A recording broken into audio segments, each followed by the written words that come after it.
Why is it so important for Zion to be built on this laws of righteousness, the celestial law? What can you share with us about what is happening in this section? Well, we get a few glimpses of what these laws are, about what kinds of things Zion needs. One of them actually is a continuation from section 105, verse 3. Behold, they have not learned to be obedient to the things which I require at their hands, but are full of all manner of evil. In particular, they do not impart of their substance as becometh saints to the poor and afflicted among them. I'm just so struck that this is number one, right out of the gate. And we don't talk often about the law of consecration, probably because it's so hard to live. Mm-hmm. But in the book of Moses, we're not told very much about Zion. We're not really told its characteristics except for two things. They're of one heart and one mind, so lots of unity, and there were no poor among them. That's it. That's all we hear about Zion.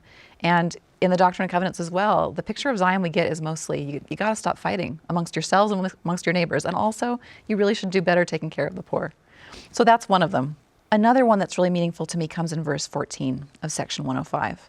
And this will be relevant later as we talk about Zion's camp. That's the context of this particular revelation. But the Lord says, I don't require at their hands to fight the battles of Zion. For as I said in a former commandment, even so will I fulfill. I will fight your battles. When we're talking about building Zion, for me, this is an important verse that reminds us that you really have to trust God.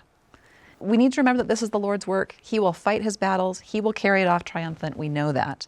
And so a lot of the work of building Zion is sitting back and trusting, recognizing that it's not really in my hands. Mm-hmm. My job is to be faithful.